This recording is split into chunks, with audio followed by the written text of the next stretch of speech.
सभी को नमस्कार। साइंस बाय मनोज सर के डिजिटल प्लेटफॉर्म पर आप सभी का स्वागत और अभिनंदन। मैं मनोज कलोरिया आप सभी का स्वागत करता हूं, अभिनंदन करता हूं। दोस्तों, हमारा जो एमसीक्यू सीरीज चल रही थी उसमें अगली जो हमारी क्लास है रिप्रोडक्टिव सिस्टम, बोले तो जनन तंत्र से संबंधित है, जिसमें एग्जाम की दृष्टि से आने वाले सभी क्वेश्चंस के बारे में अपन चर्चा करेंगे। तो बहुत ही अच्छी और जानदार और शानदार क्लास आपके सामने मैं लेकर आया हूं। तो जितने भी जो साथीगण अगर सेशन से नहीं जुड़े हैं, चैनल को सब्सक्राइब करें, लाइक और शेयर जरूर करें। जी हाँ दोस्तों, देखिए पहला ही क्वेश्चन आपकी स्क्रीन पर आ चुका है। देखिए सबसे पहला क्वेश्चन आपकी स्क्रीन पर आ चुका है, सर लैंगिक जनन से आनुवंशिक वितरण कैसे होता है? लैंगिक जनन से आनुवंशिक वितरण कैसे होता है? सबसे पहली बात तो सर सबसे पहले हमें इस बात का पता होना चाहिए, सर जनन की जो प्रक्रिया होती है उसमें जो लैंगिक जनन की प्रक्रिया होती है वो किस प्रकार की कंडीशन में होती है। पहली बात तो हमें इस बात का पता होना चाहिए। अगर अगले ने ये पूछा है कि सर लैंगिक जनन से आनुवंशिक वितरण, मतलब कि इसमें ये बात पूछ रहा है, क्वेश्चन को समझिए। सबसे पहले जब अपन क्वेश्चन को समझेंगे और क्वेश्चन को समझ लेंगे तो उसके बाद में सर आंसर हमें बिल्कुल करेक्ट मिल जाएगा। कोई बड़ी वाली बात नहीं होती इसमें। बात ये निकल रही है कि सर लैंगिक जनन से जो आनुवंशिक वितरण होता है वो कैसे होता है कि जब लैंगिक जनन की प्रक्रिया होती है उसके दौरान जो हमारे पूर्वज होते हैं, हमारी जो पैतृक पीढ़ी होती है, पैतृक पीढ़ी से जो आनुवंशिक लक्षण जो जाते हैं वो संतति पीढ़ी में किस प्रकार जाते हैं, ये बात अगले ने पूछी है।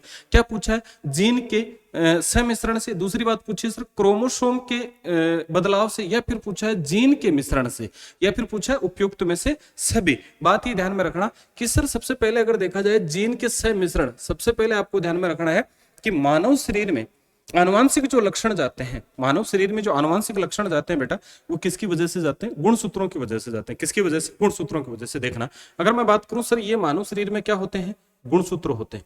क्या होते हैं?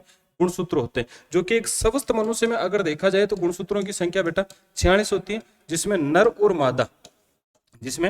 और मादा दोनों में देखा जाए तो सिर्फ 46 गुणसूत्र होते हैं। नर में भी 46 गुणसूत्र होते हैं, मादा में भी कितने गुणसूत्र होते हैं? 46 गुणसूत्र होते हैं। जब संतति पीढ़ी, जब मान लो संतान उत्पन्न होती है तो संतान उत्पन्न होने के दौरान 46 में से 23 गुणसूत्र तो किससे आ जाएंगे? नर से आ जाएंगे, और 23 गुणसूत्र किससे आ जाएंगे बेटा? मादा से आ जाएंगे। और इन्हीं गुणसूत्रों में अगर देखा जाए तो सर यहाँ पर जो आपको छोटे छोटे जो आपको खंड दिखाई देते हैं, ये छोटे छोटे खंड जो होते हैं इनको बेटा अपन डीएनए बोलते हैं। क्या बोलते हैं दोस्तों? डीएनए बोलते हैं। और इन्हें डीएनए के ऊपर अगर यहाँ पर जो आपको दिखाई दे रही है छोटी सी जो संरचना आपको दिखाई दे रही है, इस छोटी सी संरचना को मेरे दोस्तों क्या बोलते हैं? जीन बोलते हैं। क्या बोलते हैं बेटा? जीन बोलते हैं। और आनुवंशिकी की सबसे छोटी इकाई की अगर आपको बात की जाए कि आनुवंशिकी की सबसे छोटी इकाई, हमारे शरीर में जो आनुवंशिक जो सबसे छोटी इकाई होती है उस छोटी इकाई को क्या बोलेंगे बेटा? जीन बोलेंगे। क्या बोलेंगे? जीन बोलेंगे। और जीन जो होते हैं सर ये किसके माध्यम से जाते हैं? डीएनए के ऊपर स्थित होते हैं। तो अगर आपको ये पूछा जाए कि सर आनुवंशिकी पदार्थ कौन सा होता है, क्या पूछेगा दोस्तों?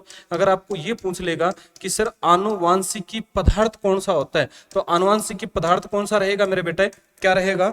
डीएनए रहेगा। और ये डीएनए सर किसके ऊपर स्थित होता है? ये क्रोमोसोम बोले तो सर किसके ऊपर स्थित होता है? गुणसूत्रों के ऊपर स्थित होता है। किसके ऊपर बेटा? गुणसूत्रों के ऊपर स्थित होता है।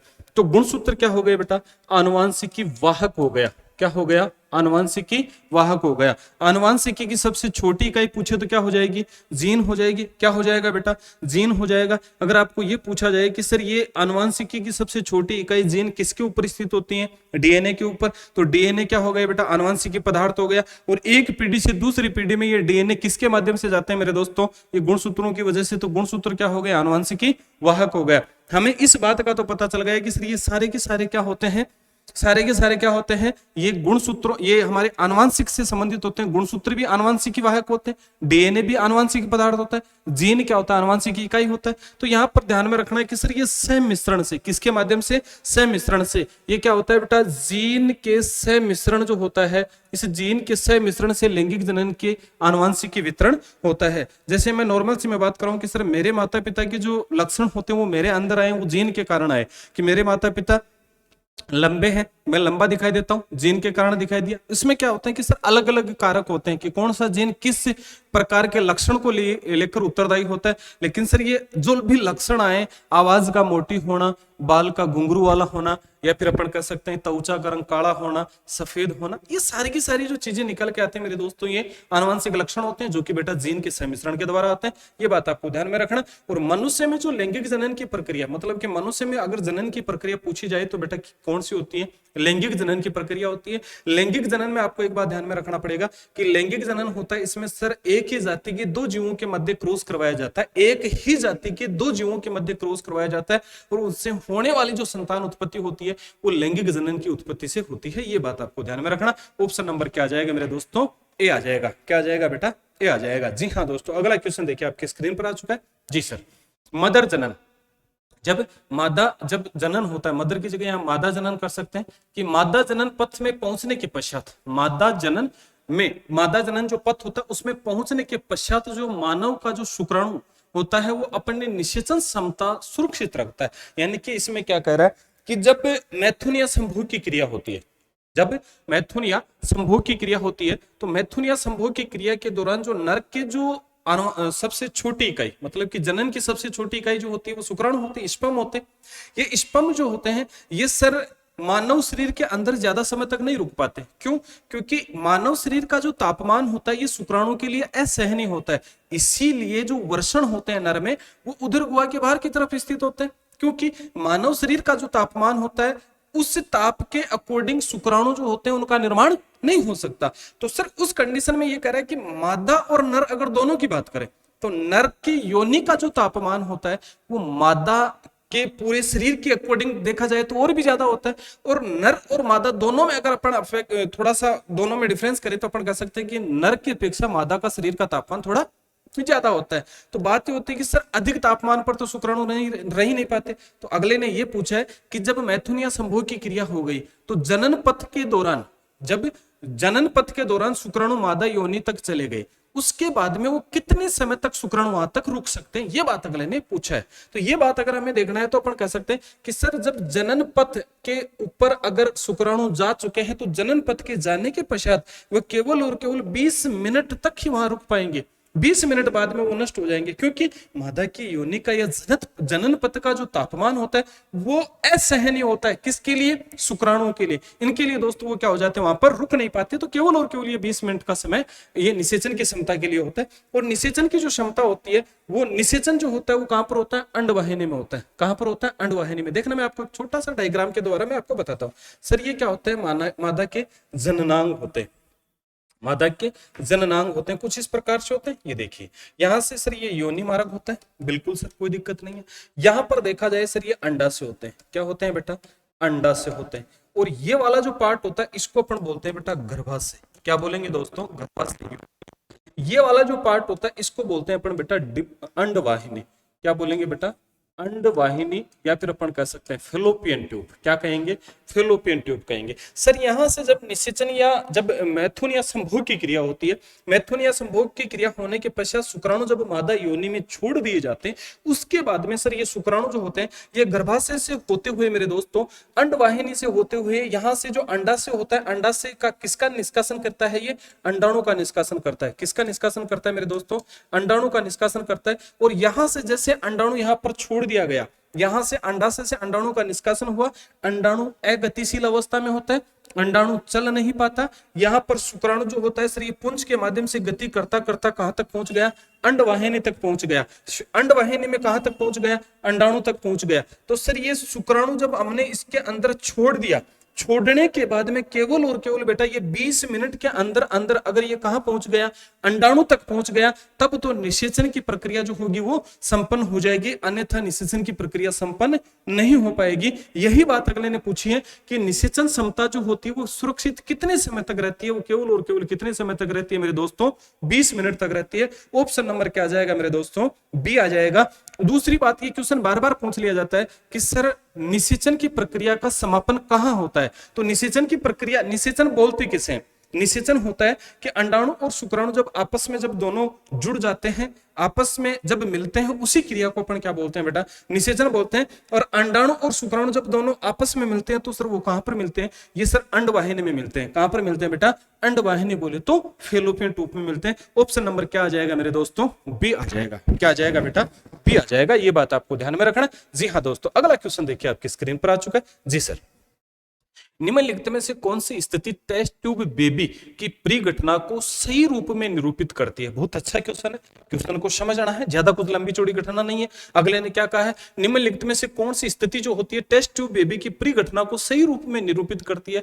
जब पूर्ण बनने की प्रत्यक्ष प्रक्रिया टेस्ट ट्यूब में होती है, जब पूर्ण न होता है, यहाँ पर भ्रूण होता है। क्या रहेगा बेटा, भ्रूण रहेगा। ये बात आपको ध्यान में रखना। जब भ्रूण बनने की प्रत्यक्ष प्रक्रिया टेस्ट ट्यूब बेबी में होती है। दूसरी अगले ने कहा है जब भ्रूण का विकास टेस्ट ट्यूब बेबी में होता है। तीसरा उसने कहा जब निषेचन बाह्य होता है और विकास आंतरिक होता है।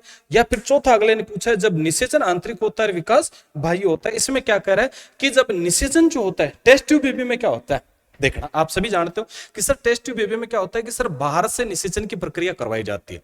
बाहर से निषेचन की प्रक्रिया करवाई जाती है। अंडाणु शुक्राणु जो होते हैं बाहर से मिलाए जाते हैं और उसके बाद में उन अंडाणु शुक्राणु को निषेचन की प्रक्रिया बाहर करवाने के पश्चात मादा के गर्भाशय में छोड़ दिया जाता है। तो उससे जो बाहर से जो लेकर आए उनका पालन पोषण मादा के गर्भाशय में करवाया जाता है। ऐसे थोड़ी ना होता है कि 9 महीने के अंदर जो अंडाणु शुक्राणु मिलाए थे उसको भी अपन बाहर ही रखते हैं।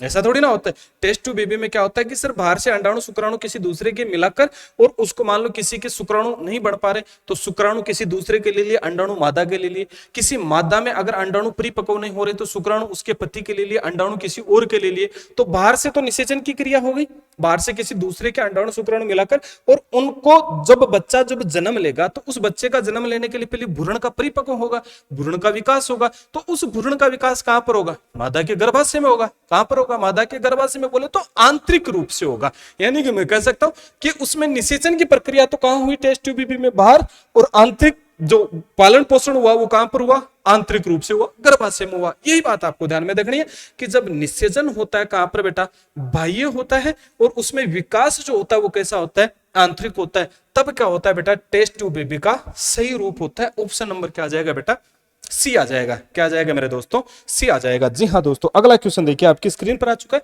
जी सर, अगला क्वेश्चन, पत्थर चट्टा के पादप में पत्थर चट्टा में पादप के कौन से भाग से जनन की प्रक्रिया होती है? बहुत अच्छा क्वेश्चन है, बार बार पूछ लिया जाता है। देखना होता क्या है कि सर जैसे नॉर्मल मैं बात करूं, पत्थर चट्टा बोले तो ब्रायोफिलम।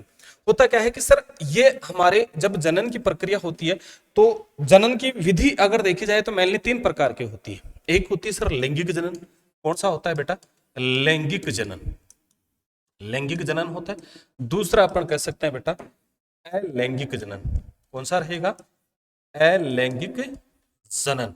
और तीसरा अपन बोल सकते हैं बेटा कायिक जनन। कौन सा होता है, कायिक जनन। अब मेरे को एक छोटी सी बात बताना, अगले ने कहा है सर पत्थर चट्टे में पादप में, पत्थर चट्टा का जो पादप होता है उसमें, तो पहली बात आपको ध्यान में रखना सर पादपों में ये कायिक जनन की विधि होती है। कौन सी, कायिक जनन की। अगर आपको पूछा जाए कि पादपों में वैसे लैंगिक जनन भी होता है, पादपों में लैंगिक जनन भी होता है, लेकिन ये कायिक जनन जो होती है वो केवल और केवल किसमें होती है, पादपों में होती है। किसमें होती है, पादपों में होती है। तो पहली बातों में इन दोनों को तो एक बार छोड़ना है कि सर कायिक जनन, पत्थर चट्टा का जो जनन होगा वो किसमें होगा, कायिक जनन में। अब कायिक जनन में एक शर्त होती है, कायिक जनन में एक शर्त होती है कि बीज और फूल, बीज और फूल इन दो चीजों को छोड़कर बाकी जो शेष पादप जो भाग होता है, शेष पादप जो भाग होता है उस पादप भाग से होने वाली जो जनन की विधि होती है मेरे दोस्त, तो वो कायिक जनन की विधि होती है। किसकी होती है, कायिक जनन की विधि होती है। अब होता क्या है, अगर देखा जाए तो हम कह सकते हैं सर हमारे सामने ये एक छोटा सा मैंने एक पादप ले लिया। क्या ले लिया बेटा, पादप ले लिया। और ये सर यहां से मैंने एक पादप ले लिया, इसकी सर मैंने एक टहनी बना दी। ये लो सर, ये लो जी, कोई दिक्कत नहीं। इधर भी एक और बना दी जी सर ये। और नीचे वाला जो पार्ट होता है ये क्या हो गया बेटा, जड़ का पार्ट हो गया। क्या हो गया, जड़ का पार्ट हो गया। समझ रहे हो, होता क्या है, बीज और फूल को छोड़ दो, यहां से सर बीज को छोड़ दिया और फूल को छोड़ दिया, उसके बाद में क्या क्या बच गया, एक तो सर पत्ती बच गई। क्या बच गई, पत्ती बच गई। एक बच गया सर तना। क्या बच गया, तना। और एक नीचे वाला जो पार्ट बच गया, जड़। मतलब कि कायिक जनन जो होता है उसमें जड़, तने और पत्ती से जनन की प्रक्रिया होती है। तो अगर आपको पूछा जाए कि पत्थर चट्टा में पादप जो होता है उसके कौन से भाग से जनन की प्रक्रिया होती है, तो सर कहां से होती है? पत्ती द्वारा होती है। जो पत्ती होती है इसके ऊपर क्या होती है, यहाँ पर छोटा सा एक नए जीव का निर्माण हो जाता है। तो पत्थर चट्टा जो होता है जिसे अपन ब्रायोफिल्म भी बोलते हैं, क्या बोलते हैं दोस्तों? ब्रायोफिल्म। तो ब्रायोफिल्म जो होता है, इस ब्रायोफिल्म में भी अपन कह सकते हैं कि सर पत्ती जो होती है, पत्ती के द्वारा एक नए जीव की निर्माण की प्राप्ति हो जाती है और नए पादप की निर्माण की प्राप्ति हो जाती है। इसमें केवल और केवल किसी दूसरे जीव की आवश्यकता नहीं पड़ती, एक ही जीव से नए जीव की आवश्यकता, नए जीव की उत्पत्ति हो जाती है। तो पत्थर चट्टा जो ब्रायोफिल्म होता है उसमें सिर्फ पत्ती के द्वारा नए जीव की उत्पत्ति हो जाती है। ऑप्शन नंबर क्या आ जाएगा बेटा? सी आ जाएगा। क्या आ जाएगा? सी आ जाएगा। जड़ की बात करूं तो मैं सर कह सकता हूं जैसे अमरूद हो गया, क्या हो गया बेटा? अमरूद हो गया। अगर मैं बात करूं सर शीशम हो गया। अगर मैं बात करूं बेटा झाड़ी हो गई, क्या हो गई बेटा? झाड़ी हो गई। यहां से सर अपन चर्चा करें तो कह सकते हैं कि जड़ के द्वारा नए पादप की प्राप्ति होती है। बीज के द्वारा अपन कह सकते हैं काफी सारे के सारे जीव जो होते हैं वो बीज के द्वारा उत्पत्ति होती है। अगर मैं तने की बात करूं तो तने भी दो प्रकार के होते हैं। एक होता है मेरे दोस्तों प्रकंद तना और एक होता है वायवीय तना। वायवीय तना यानी कि अपन कह सकते हैं जो वायु के संपर्क में रहने वाला जो तना होता है वायवीय तना होता है। जैसे अपन कह सकते हैं गन्ना हो गया, चमेली हो गया, गुलाब हो गया, या फिर अपन सहतूत की बात करें या फिर अपन गूगल की बात करें, इनमें क्या होता है सर तने को काटकर और अपन किसी उपजाऊ जगह लगा देंगे तो अपन एक नए जीव की प्राप्ति कर सकते हैं, नए पादप की प्राप्ति कर सकते हैं। इसी प्रकार से अगर मैं प्रकंद तने की बात करूं, प्रकंद तना वह तना होता है जो जमीन के अंदर होता है, जो कि वायु के संपर्क में नहीं होता, लेकिन होता सर वो तने का रूप होता है। क्या होता है?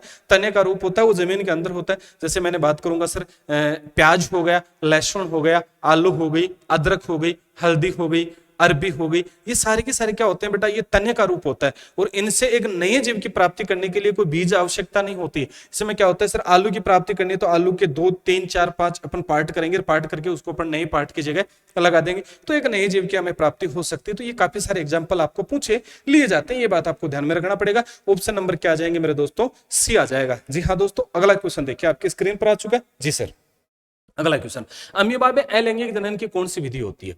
अमीबा जो होता है उसमें अलैंगिक जनन की विधि कौन सी होती है? बहुत अच्छा क्वेश्चन है। अगर आपको पूछा जाए कि सर अलैंगिक जनन की जो विधि होती है ये सामान्य रूप से बेटा ये 3 प्रकार से होती है। अलैंगिक जनन की जो विधि होती है सामान्य रूप से कितने प्रकार से होती है बेटा? 3 प्रकार की होती है। कौन कौन सी होती है जैसे मैं आपके सामने चर्चा करूं, देखिए दोस्तों, सबसे पहले अगर अपन बात करें, देखना, अगर अपन बात करें विखंडन, विखंडन जो होता है इसको अपन विखंडन जो रहेगा इसे सलैन या विखंडन दोनों नाम से जाना जाता है। विखंडन में सिंपल सी बात मैं आपको बता सकता हूं सर, विखंडन जो होता है इसमें एक कोशिकीय जीवों में ये विखंडन की विधि होती है। एक कोशिकीय जीव जो कि केवल और केवल एक ही कोशिका से मिलकर बना हुआ जो जीव होता है उसमें जो नई जनन की विधि होती है मेरे दोस्तों वो कौन सी होती है? विखंडन विधि होती है। और इस विखंडन में अगर देखा जाए तो मैं कह सकता हूं जैसे अमीबा हो गया, क्या हो गया? अमीबा हो गया। अगर मैं बात करूं सर पैरामीशियम हो गया, अमीबा, पैरामीशियम, या फिर अगर मैं बात करूं सर युगलिना, या फिर मैं बात करूं सर क्लेमाइडोमोनास, क्लेमाइडोमोनास, ठीक है, या समस्त प्रकार के जो जीवाणु होते हैं, बैक्टीरिया जो होते हैं वो भी सर किसी में आते हैं? इसी में आते हैं। ये बात भी आपको ध्यान में रखना पड़ेगा। मुकुलन की अगर मैं बात करूं, अभी पीछे रिसेंटली पूछा गया वनपाल में, मुकुलन में अपन कह सकते हैं ईस्ट हो गया, बर्डिंग जिस विधि को बोले, मुकुलन में ईस्ट हो गया, ईस्ट, हाइड्रा, या फिर अगर बात करें स्पंज, इनमें सर मुकुलन विधि के द्वारा होता है। अगर खंडन की बात करूं तो सर मैं कह सकता हूं कर्मी रूपी जो होते हैं, ठीक है, कर्मी रूपी, जैसे प्लेनेरिया की मैं बात करूं, ठीक है, प्लेनेरिया, ठीक है, ये सर किस में आते हैं? कर्मे में आते हैं। कायिक जो होता है इसमें मैंने अभी बताया सर ये पादपों में होता है। किस में होता है मेरे दोस्तों? पादपों में होता है। तो अमीबा जो होता है इसका ऑप्शन नंबर क्या आ जाएगा मेरे दोस्तों? ए आ जाएगा। क्या आ जाएगा? ए आ जाएगा, विखंडन विधि। क्या आ जाएगा बेटा? विखंडन विधि आ जाएगी। ऑप्शन नंबर क्या आ जाएगा? ए आ जाएगा। क्या आ जाएगा? ए आ जाएगा। जी हाँ दोस्तों, अगला क्वेश्चन देखिए आपकी स्क्रीन पर आ चुका है। जी सर, अगला क्वेश्चन, निम्नलिखित में से मुकुलन विधि में जनन की प्रक्रिया, अभी मैंने बताया निम्नलिखित में से, अभी मैंने आपको बताया कि निम्नलिखित में से जो मुकुलन विधि होती है उसमें जनन की प्रक्रिया से कौन सा जीव में होती है? तो ये अपन देख सकते हैं ईस्ट जो होता है ये सर हमने अभी बताया, प्लेनेरिया जो होता है ये हमने बताया कि सर लास्ट में जो बताया था खंडन पुनरुद्ध में, ये हो जाएगा विखंडन में, आलू जो हो जाए ये कायिक जनन में हो जाएगा, और ये जो हो जाएगा बेटा ईस्ट जो हो जाएगा ये मुकुलन में आ जाएगा। किसमें आ जाएगा बेटा? मुकुलन में आ जाएगा। मुकुलन कह दो या फिर अपन कह सकते हैं बेटा बर्डिंग में आ जाएगा। जी सर, अगला क्वेश्चन देखिए आपकी स्क्रीन पर आ चुका है। सामान्यतः निषेचन कहाँ होता है?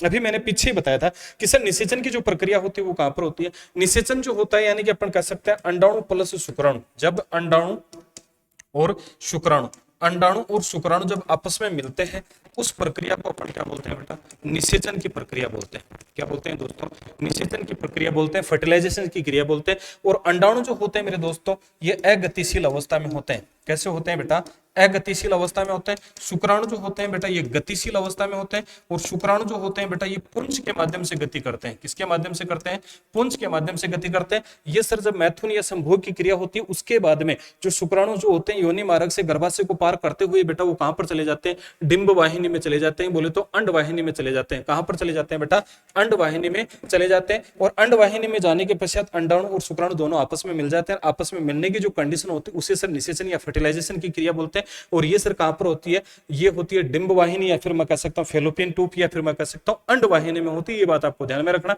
गिरवा जो होती है इसमें नहीं होती। योनि मार्ग जो होते हैं मैथुन संभोग का कार्य करते हैं। गर्भाशय की अगर मैं बात करूं तो सर कह सकता हूं इसमें सिंपल सी बात आपको ध्यान में रखना है, यहाँ पर जो भ्रूण होता है भ्रूण का पालन पोषण होता है या कोषाणु विकास होने की कंडीशन होती है। ऑप्शन नंबर क्या आ जाएगा मेरे दोस्तों, सी आ जाएगा। कौन सा आ जाएगा बेटा, सी आ जाएगा। जी हाँ दोस्तों, ये क्वेश्चन बार बार पूछ लिया जाता है कि सर निषेचन की प्रक्रिया होती कहां पर है, कहां पर होती है, अंड वाहिनी, डिंब वाहिनी या फेलोपियन ट्यूब में होती है। ऑप्शन नंबर क्या आ जाएगा बेटा, सी आ जाएगा।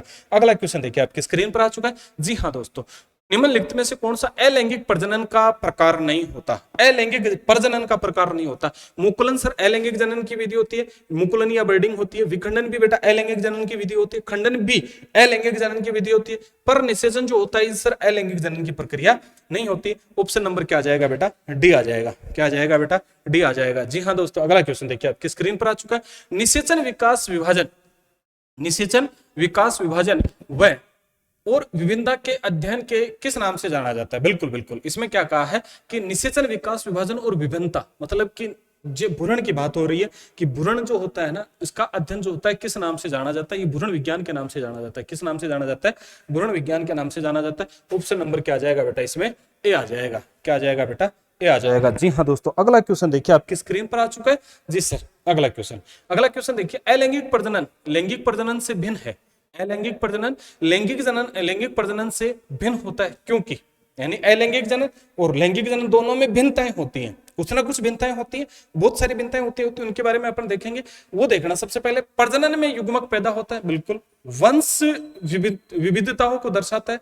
नए जीव जनक माता पिता के समान होता है, युग्मक केंद्र को सैलन करते हैं। बिल्कुल देखना, इसमें क्या होता है कि सर अलैंगिक प्रजनन और लैंगिक प्रजनन में एक सबसे बड़ी विभिन्नता ये होती है कि जो भी नया जनक होता है वो माता पिता के समान होता है। अलैंगिक जनन में जो भी जनन होगा, जो भी पैतृक पीढ़ी और संतति पीढ़ी, ये सर क्या हो गई, पैतृक पीढ़ी, और दूसरी जो इनसे जो पैदा हो रही है वो कौन सी हो गई, संतति पीढ़ी। तो संतति पीढ़ी जो होती है वह सर पैतृक पीढ़ी के समान दिखाई देती है। पैतृक पीढ़ी के कैसे सम्मान, मतलब अमीबा जो होता है, अमीबा से होने वाला संतान जो रहेगा अमीबा की तरह दिखाई देगा, जीवाणु से होने वाला संतान जीवाणु की तरह दिखाई देगा। लैंगिक जन्म में अपन ये नहीं कह सकते कि उनसे होने वाले संतान उनकी तरह दिखाई देता है, वो क्या होता है, भिन्न दिखाई अलग देते हैं। मतलब कि उसमें अपन कह सकते हैं कि लैंगिक जनन जो होता है उसमें होने वाली संतान पैतृक पीढ़ी से भिन्न होती है। लेकिन अगर मैं अलैंगिक जनन की बात करूं तो अलैंगिक जनन में क्या होता है कि सर पैतृक और संतति पीढ़ी दोनों की बात की जाए तो पैतृक पीढ़ी से होने वाली जो संतति पीढ़ी होती है